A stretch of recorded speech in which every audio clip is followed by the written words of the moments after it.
जी हाँ साथियों, मैं रोहित सर आज आपको कक्षा 10 वालों के लिए हम परिसंचरण नामक चैप्टर को लेकर आए हैं। बहुत शार्ट नोट है, बहुत ज़्यादा पढ़ने की ज़रूरत नहीं है। उन्हीं टॉपिक के बारे में बताएंगे जो आपके परीक्षाओं में बार बार पूछा जाता है।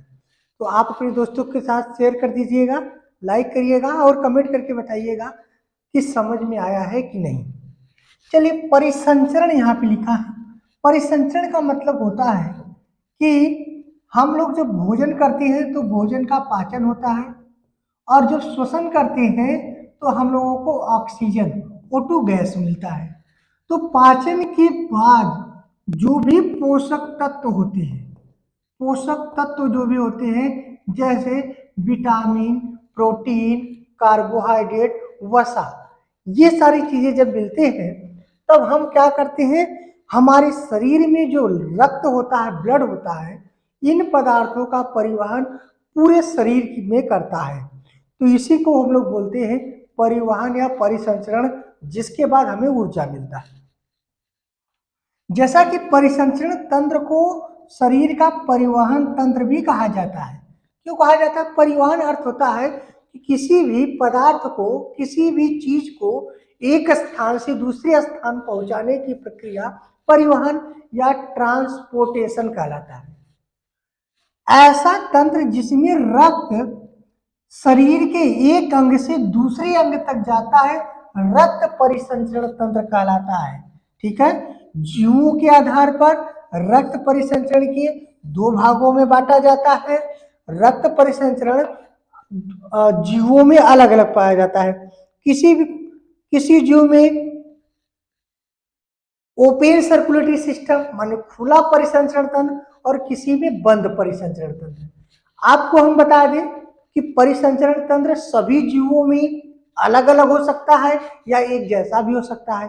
कहने का अर्थ ये है कि परिसंचरण दो प्रकार के होते हैं, बंद परिसंचरण और खुला परिसंचरण तंत्र। जैसे कि खुला परिसंचरण तंत्र अल्प विकसित जीवों में पाया जाता है। ये विकसित जीवों में पाया जाता है। विकसित का मतलब होता है जिनमें पूर्णतः विकास होता है, जैसे पाचन तंत्र, श्वसन तंत्र, तंत्रिका तंत्र, जनन तंत्र, ठीक है, और परिसंचरण तंत्र। ये जितने भी सिस्टम होते हैं, जिसे हम लोग कहते हैं अंग तंत्र, ऑर्गन सिस्टम, जितने जो डेवलप होते हैं उन्हें हम लोग क्या कहेंगे? विकसित। और जिसमें नहीं हो क्या कहेंगे? अल्प विकसित। रक्त रक्त कोटर में उपस्थित होता है, जिन्हें हीमोसील कहते हैं। रक्त प्रभावी अंग तक रक्त वाहिनियों द्वारा जाता है। ये जैसे काकरोच में हम कहते हैं जितने भी आर्थ्रोपोडा होते हैं, जितने भी आर्थ्रोपोडा संघ के जंतु होते हैं, जैसे कीट मकोड़े होते हैं ना, उनमें खुला परिसंचरण तंत्र पाया जाता है, क्योंकि इसमें रुधिर वाहिनियां नहीं पाई जाती है और इनमें रुधिर वाहिकाएं पाई जाती है। जैसे मछली वर्ग हो गए, उभयचर, सरीसृप, पक्षी और स्तनधारी, इन सभी जीवों में रुधिर को ले जाने के लिए रुधिर वाहिनियां पाई जाती है, और ये बंद परिसंचरण का उदाहरण है और ये खुला परिसंचरण तंत्र का उदाहरण है। चलिए, रक्त के कार्य पूछा जाता है। रक्त शरीर के सभी अंगों तक ऑक्सीजन, जैसे कि हमने पहले बताया था, ऑक्सीजन और पोषक तत्वों को पहुंचाता है। विलियम हार्वे को रक्त परिसंचरण की खोज 1628 ईस्वी में विलियम हार्वे नामक वैज्ञानिक ने किया है, और विलियम हार्वे को रक्त परिसंचरण तंत्र का जनक भी कहा जाता है। याद रखिएगा 1628। रक्त परिसंचरण तंत्र के अध्ययन को क्या कहते हैं भैया? क्या कहते हैं? एंजियोलॉजी कहते हैं। क्या कहते हैं? एंजियोलॉजी कहते हैं। मानव शरीर में रक्त परिसंचरण तंत्र लगभग 23 सेकेंड का समय लगता है। मानिए एक बार ब्लड का सर्कुलेट पूरे बॉडी में होने में 23 सेकेंड लगता है।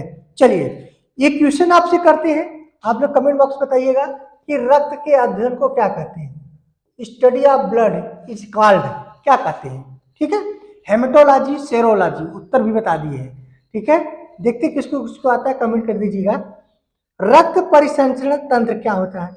देखिए, रक्त परिसंचरण तंत्र में एक रक्त चाहिए, उसे पंप करने के लिए हृदय चाहिए, और जिसके सारा रक्त जाएगा उसे क्या कहेंगे, रक्त नलिका कहेंगे। इसे ये हृदय होता है, ये रक्त को पंप करेगा और जिसके सहायता से रक्त चलता है उसे रुधिर वाहिनियां कहते हैं।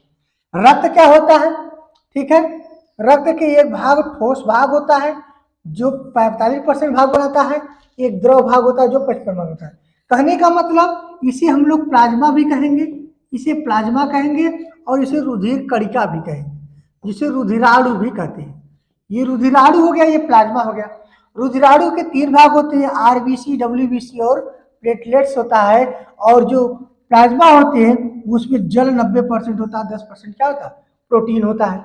वही रुधिर वाहिनियां 3 होती हैं, एक धमनी होता है जो शुद्ध रक्त को लेकर जाता है, एक सिरा होता है जो अशुद्ध रक्त को लेकर जाता है, और एक रुधिर केशिका होता है जो शुद्ध और अशुद्ध दोनों को लेकर जाता है। रुधिर केशिका क्या होता है, इसे अंग्रेजी में कहते हैं ब्लड कैपिलरीज। जैसे ये धमनी है और ये सिरा है, आपस में जो जोड़ता है उसी को रुधिर केशिका, केश मतलब बाल, महीन महीन बाल जैसे संरचना होती है। हृदय क्या होता है, हृदय शरीर, हृदय जो होता है वो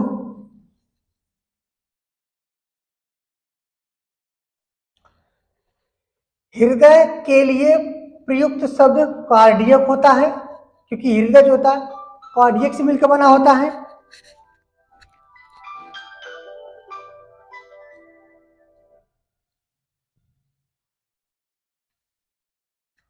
कार्डियक से मिलकर बना होता है।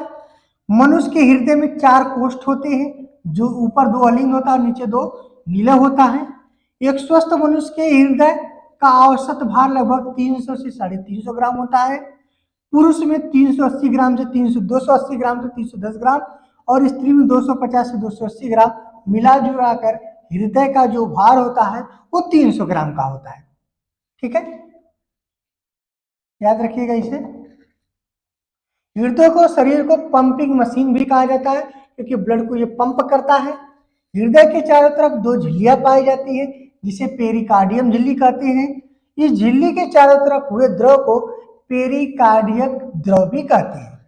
जैसे ये हृदय है, हृदय देखिएगा, ये हृदय है और इसमें 4 कोष्ठ बना है, दायालिन बायालिन, दाया नीला बाया नीला हो गया। ठीक है, 2 अलिंद और 2 नीले है। यह द्रव झिल्लियों को घर्षण से बचाता है, ताकि ये झिल्ली आपस में घर्षण न कर पाए, इसलिए इसमें द्रव भरा होता है। हृदय फेफड़े के जिस खांचे में पाया जाता है उसे कार्डियक खांचा कहते हैं। ठीक है, फेफड़े के बाहर ऊपर की ओर कठोर झिल्ली पाई जाती है, जिसे प्लूरा झिल्ली कहते हैं। फेफड़े शरीर के जिस गुहा में पाई जाती है उसे प्लीरा गुहा या प्लूरल गुहा भी कहते हैं। गुहा का मतलब खाली जगह होता है। स्टेथोस्कोप क्या होता है, स्टेथोस्कोप आप लोग देखे ना, डॉक्टर ये टांगा से हम लोग गाँव भाषा में आला बोलते हैं, उसे उसका नाम होता है स्टेथोस्कोप। यह यंत्र धड़कन सुनने में काम आता है। यह ध्वनि के परावर्तन के लिए के सिद्धांत पर कार्य करता है। ईसीजी, इलेक्ट्रोकार्डियोग्राफ, ईसीजी का पूरा नाम क्या है, इलेक्ट्रोकार्डियोग्राफ। देखे होंगे ना आप लोग, कभी कभी पिक्चर ज्यादा देखते हैं ना, तो वहां पे सामने स्क्रीन लगा होता है रोगी के, ठीक है, उसमें कुछ ऐसे ऐसे करके ऐसे चलता रहता है। तो वो जो होता है वो आपके हृदय के जो धड़कन होती है उसमें जो बीट होता है उसको बताता है कितना बीट हो रहा है। ठीक है, उसे जिस मशीन से उसे मापते हैं उसे ईसीजी कहते हैं। यह यंत्र हृदय की क्रियाविधि को मापने में प्रयुक्त होता है। ठीक है, ईसीजी, इलेक्ट्रोएन्सेफेलोग्राम, यह एक मस्तिष्क की क्रियाविधि को मापने में प्रयुक्त होता है। ईईजी जो होता है, प्रकृति के अंदर सबसे बड़ा हृदय अफ्रीकन हाथी का होता है। प्रकृति के अंदर सर्वाधिक हृदय 8 केचुआ नामक प्राणी के अंदर पाया जाता है। प्रकृति के अंदर सर्वाधिक कोष्ठी वाला हृदय 13 काकरोच तिलचट्टा में पाया जाता है। ठीक है, और इसमें 6 अलिंद और 7 नीले होता है, याद रखिएगा। मछली में 2 कोष्ठ होते हैं, मेढक में 3 कोष्ठ होते हैं, घड़ियाल और मगरमच्छ में 4 कोष्ठ होते हैं, और जितने भी स्तनधारी होते हैं सब में कितने होते हैं, 4 कोष्ठ पाया जाता है। हृदय कितने कोष्ठ पाए जाते हैं, 4 हृदय के कोष्ठ पाए जाते हैं। ठीक है, जबकि भारत के अंदर सर्वप्रथम हृदय का प्रत्यारोपण डॉक्टर पी वेणुगोपाल ने एम्स हॉस्पिटल दिल्ली में किया। कब? 1992। मतलब सबसे पहले ये जो डॉक्टर थे इन्होंने अपना हृदय हार्ट जो है वो दान में दे दिए। ठीक है, क्या कर दिए? दान दे दिए। ठीक है, ये तो हृदय के बारे में जानकारी हो गया। ठीक है, अब बात करते मनुष्य के हृदय के बाएं अलिंद में शुद्ध रुधिर आता है और दाएं अलिंद में अशुद्ध रुधिर आता है। मनुष्य का हृदय 1 मिनट में 72 बार धड़कता है। नवजात शिशु का 1 मिनट में 160 बार धड़कता है और 1 माह का जब शिशु होता है वो 100 बार 1 मिनट में 100 बार धड़कता है। ठीक है, ये बहुत ही अच्छी जानकारी है, इसे आप लोग ध्यान से पढ़िएगा। सामान्य मनुष्य हृदय की एक धड़कन में लगभग 70 ml रक्त पंप करता है। एक बार जब हृदय धड़कता है तो 70 ml ब्लड को पंप करता है, जबकि 1 मिनट में 3 लीटर रक्त को पंप करता है। सामान्य मनुष्य की धड़कन 72 मिनट एक मिनट में 72 बार की होती है, जबकि एक धड़कन में 0.83 सेकेंड का समय लगता है। ठीक है, फिर क्या है? हृदय की धड़कन सामान्य धड़कन से अधिक हो जाती है तो उसे टेरिकोर्डिया कहते हैं। जब धड़कन से कम हो जाती है उसे ब्रेडिकोर्डिया कहते हैं। प्रकृति के अंदर सर्वाधिक धड़कन छुछुंदर नामक प्राणी में होता है। ठीक है, जो 625 से 628 बार धड़क जाती है 1 मिनट में। सबसे कम धड़कन जो होती है ब्लू व्हेल मछली की होती है, जो 25 बार होती है। स्फल स्तनधारियों में न्यूनतम धड़कन अफ्रीकन हाथी में होता 28 बार होती है। अब देखिए रुधिर वाहिनियां क्या होती है। ठीक है, रुधिर वाहिनियां क्या होती है?